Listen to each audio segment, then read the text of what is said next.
Hello. Next we're going to do a tutorial for the animal head paintings, and I have a few sitting here to show you. So we have a lion or horse. We're going to do lion or horse mane, and this one is the blow dryer method. This one is paper towel spread along with some scratching into it. There you can see better. And then we have, there's 4 different techniques I'm going to show. So first we'll just get right into getting it started. What you do is you'll get to choose either the horse or the lion template. Of course, neither one of them have their manes because that's what you're going to create. So you just peel off the back and stick it like a sticker. You're going to have an 8x10 canvas, and you can choose to do it long or short, whichever way. I'm going to do it this way so I can have much bigger room for my mane. This way wouldn't give as much space for my mane, so I'm going to go this way. All right, so I'm going to peel off the back, and then I will stick the vinyl down. And this is just clear vinyl, like we've used in other projects, like with the t-shirt project. And it's shelf liner. You can find easily found in hardware stores or at Walmart or online. All right, so there I have my sticker.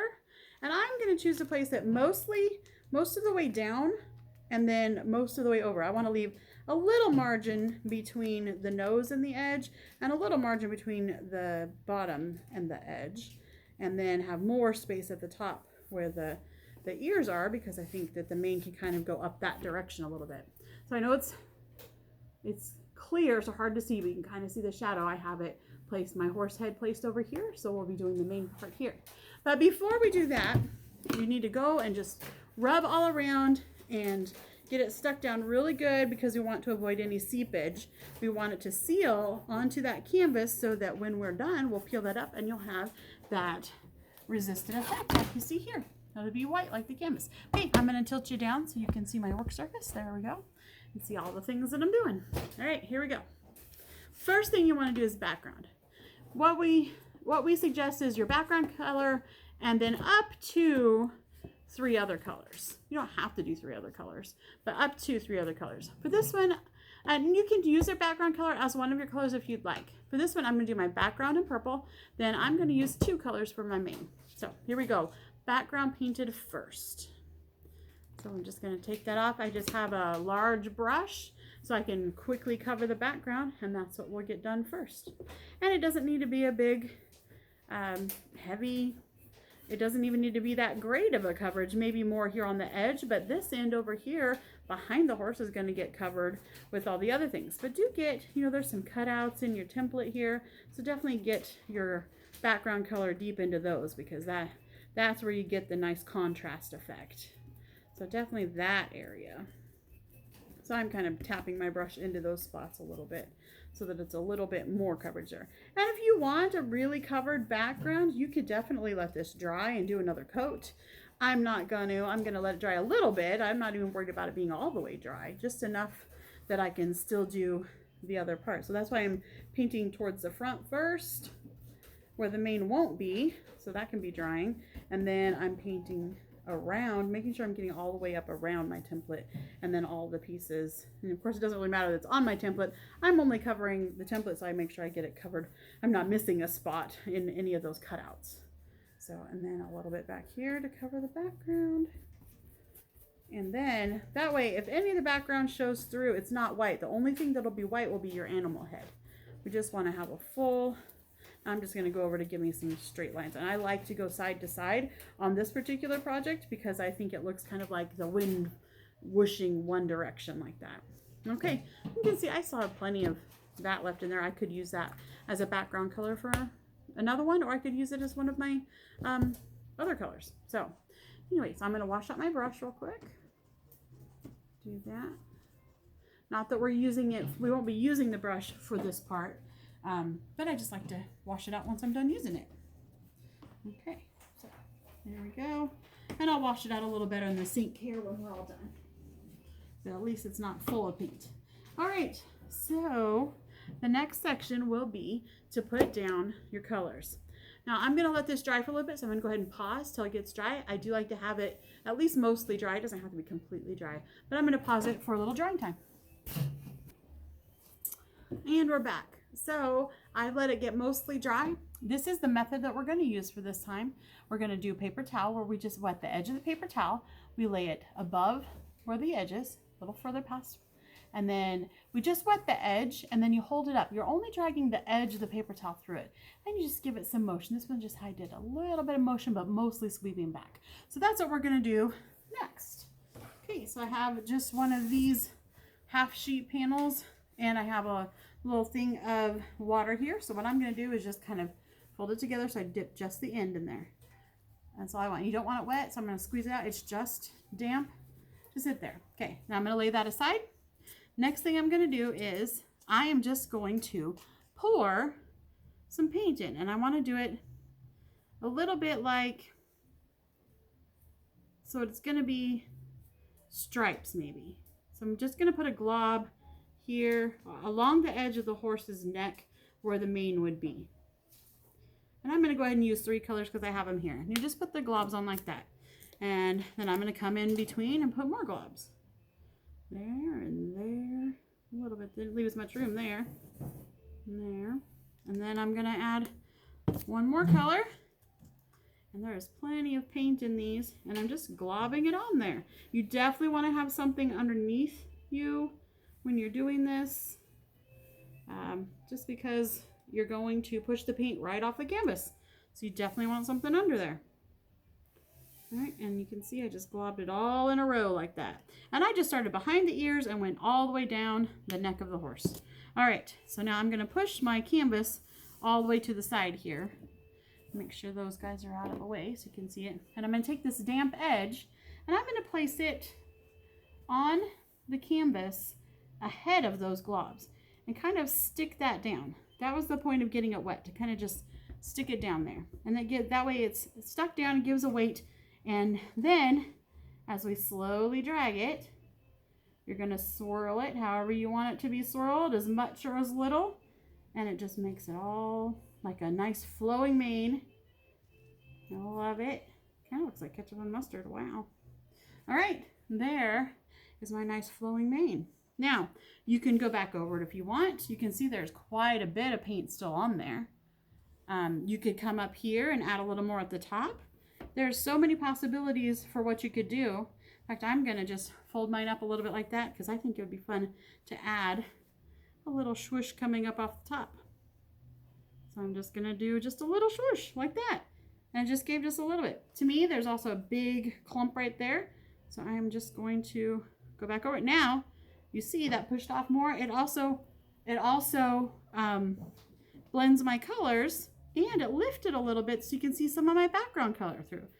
So the more you do it, the more it's going to blend, and the more you lift off, the more you'll see your background color. So that is just the way it goes. I'm going to do one more swoosh here at the top. There we go. All right. So that is what we have so far, and that is just the drag method with the paper towel. Now, while we have it like that, I'm going to show you another method and that you would do at this point. So another method you could use, so that was this one where you just drag it, see? And then what I'm going to show you next is going to be this one, because I drug it along there, and I know this one's a little bit hard to see, and then I went and I etched into it, and that's what we're going to do next. I drug it and then etched in. So you're going to use the back of your paintbrush, just that little bitty piece right there, and just like scribble lines through it. And that's what I'm going to do next. So here we go. You need to hold onto your canvas and then kind of just scratch your shapes, whatever kind of shapes you want in it. I'm going to try to match the shapes that I already have going on here. And then that lifts some color, so you definitely see your background color come through. And for me, I really like lots of color. So I think this is pretty cool to do it this way. And just let it go all crazy or not crazy, as a bit much or as little as you want. And it does work for me best, as you can see, to kind of do it at an angle. And these little bits I have up here, I'm going to scratch in them too.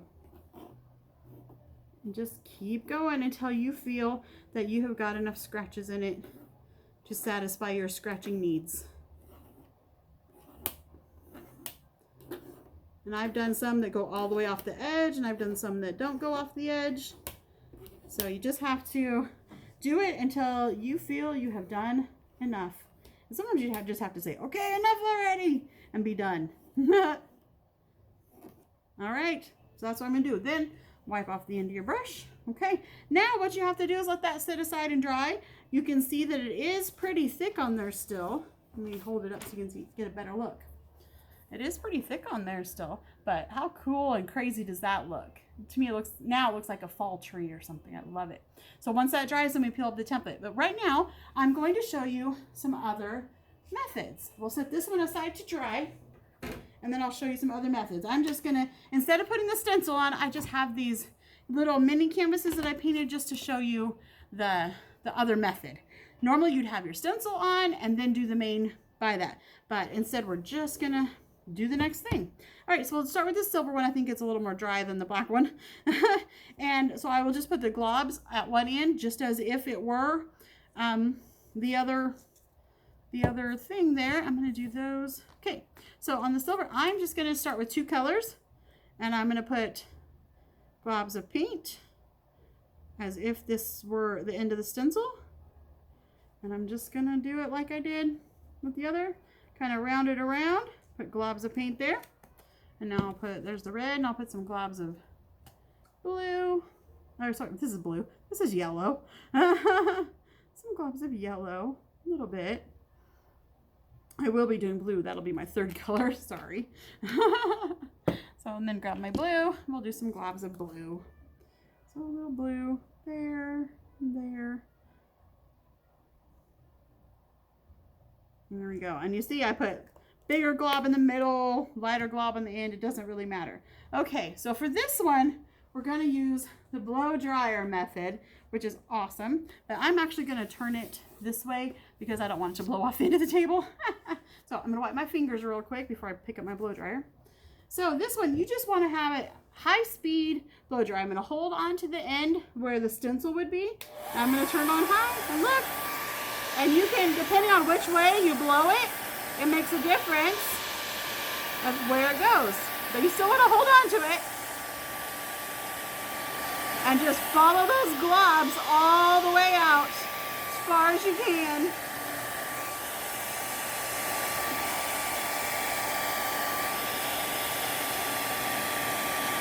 And I just keep going, and when you think you're done, you'll have another wave go.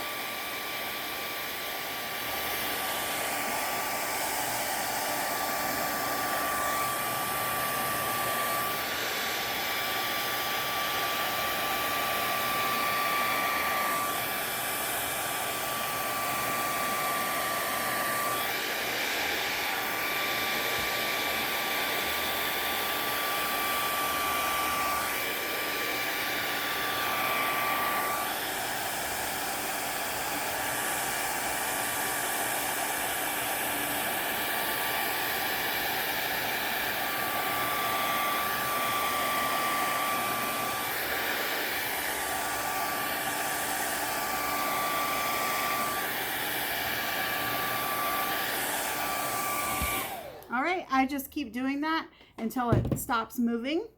And there you go. It ends up with this really cool rippled effect. I love it. And it blends the colors. Look, there's some green over there. We didn't put any green on. That's pretty great. So that's another method you can use. Also, you can mix and match these methods. Like you saw, I did the paper towel one. Could have left it right at that. Then I scratched into it. You could scratch into this one. You could also do the next method. I'm going to show you one more.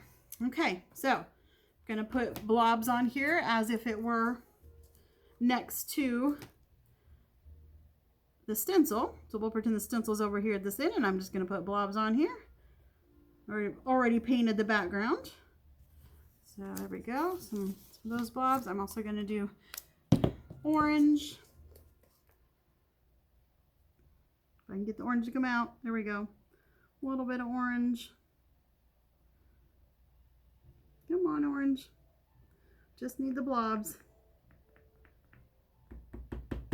There we go, blob of orange.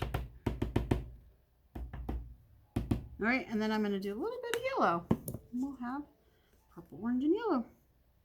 That'll look very fall, won't it? You can tell when my favorite season is, right? I love me some fall. All right, so the next method, I call it just the bang method. So you have that against your stencil like that, then you'll pick it up and just start tapping it down, tapping it down.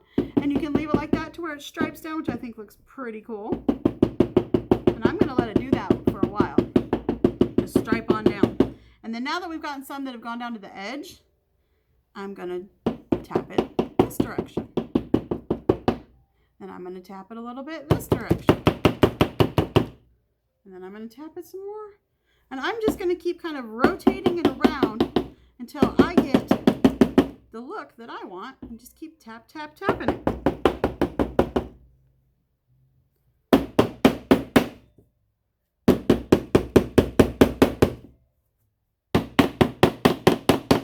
See that? I'm getting myself some kind of swirl methods where it's going down and around, and I think this one looks really marbly.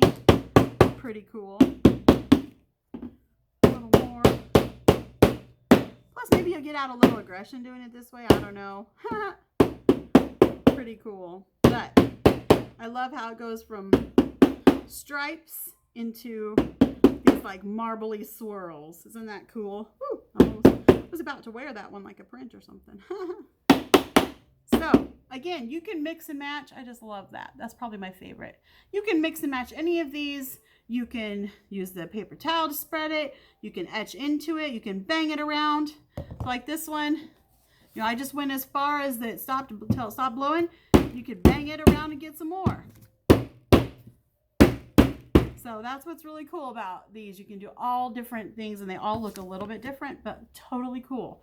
So that is that tutorial. So what I'm going to do now is I'm going to go ahead and peel off the stencil for the first one we did. All right. So you do get a little dirty on your work surface, so that's why I decided to go ahead and stand, well, sit, but so you can see me there. All right, so, but it's not dry on this end, but that's okay. We're gonna peel, it is dry on this end from the background, so we're just gonna peel this up, and then I'll show you what you would do after you remove the stencil. Oh, cool, I love how it turned out. This really looks great because it got in some of the cutout, there we go. And some of the cutout, it got some of the main color. Isn't that pretty? Okay, so from here, you can leave it just like that. That is done. Or if you would like, you can go back in with a white paint and kind of smooth out if there's any bubbles or whatever. They're not like fuzzy lines instead of clean lines. And I've done it both ways. It just depends on which look you like. I think this one looks pretty fabulous. But I also like how this one turned out. I went in with the white paint to smooth it out a little, and look, it ended up giving me some highlights. And so that looks really cool too. So this is open to a lot of creative interpretation depending on how you want to do it. So I'm pretty excited to be doing this project, and I can't wait to see you guys. I hope you enjoy doing it too. Bye-bye.